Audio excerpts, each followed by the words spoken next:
Hello, പുതിയൊരു വീഡിയോയിലേക്ക് എല്ലാവർക്കും സ്വാഗതം. കഴിഞ്ഞ വീഡിയോ സപ്പോർട്ട് ചെയ്തതുപോലെ തുടർന്ന് വീഡിയോസ് സപ്പോർട്ട് ചെയ്യണേ. രാവിലെ എണീറ്റ പാടെ തന്നെ അരി തിളയ്ക്കാൻ വെച്ചു.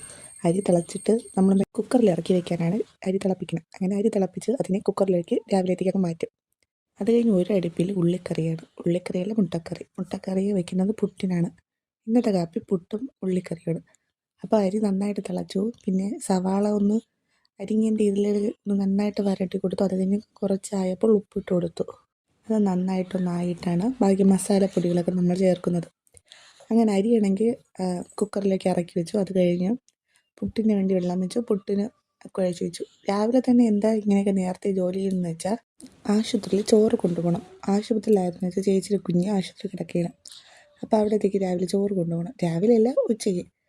കുഞ്ഞുങ്ങൾ എണീറ്റാൽ പിന്നെ ജോലിയിൽ നടക്കില്ല. അതുകൊണ്ട് വിചാരിച്ച് രാവിലെ തന്നെ അങ്ങ് ജോലി അങ്ങ് ആക്കാം. അങ്ങനെയാണ് അരിയെല്ലാം നേരത്തെ തന്നെ തിളപ്പിച്ചങ്ങ് വെച്ചത്. അത് കഴിഞ്ഞ് ബീട്രൂട്ട് തോരൻ്റെ കാര്യങ്ങൾ നോക്കി. അത് പുട്ടിൻ്റെ അടുപ്പ് ഇപ്പുറത്തോട്ടേക്ക് മാറ്റി. അങ്ങനെ പുട്ട് മാറ്റി വെച്ചു.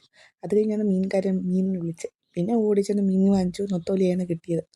പിന്നെ അവിടെ നിന്ന് പുളിച്ചിക്ക. നമ്മളെ വീട്ടിലെ സ്വന്തം പുളിച്ചിക്കയാണ് കേട്ടോ. നോക്കിയപ്പോൾ നിൽക്കുന്നു. പിന്നെ വിചാരിച്ചു പുളിച്ചിക്ക ഇടാം. പിന്നെ വിചാരിച്ചു കുറച്ച് മുരിങ്ങക്കയും കുറച്ച് തക്കാളി ഇടാം. അങ്ങനെ അതും കൂടെ അരിഞ്ഞ് വെച്ചു. ചിലതൊന്നും വീഡിയോ എടുക്കാൻ പറ്റിയില്ല, പക്ഷേ കൊള്ളായിരുന്നു കേട്ടോ. നല്ല ടേസ്റ്റ് ഉണ്ടായിരുന്നു. ഞാൻ വെച്ചോണ്ട് പറയില്ല, കൊള്ളായിരുന്നു. കുറച്ച് മസാല പുരട്ടി വെച്ചു. നൊത്തോലി പൊരിക്കണം, നമ്മൾ ലാസ്റ്റേ പൊരിക്കുള്ളൂ കേട്ടോ. പിന്നെ അതൊക്കെ നമ്മൾ വിരവി വെച്ചു. അത് കഴിഞ്ഞു ചോറ് കഴിക്കുന്നപ്പോൾ അവിടെ കൊടുത്തു വിട്ടു കേട്ടോ. അതൊന്നും വീഡിയോ എടുക്കാൻ പറ്റിയില്ല. വീഡിയോ ഇഷ്ടമായി ലൈക്ക് ചെയ്ത് ഷെയർ ചെയ്ത് സബ്സ്ക്രൈബ് ചെയ്യണേ.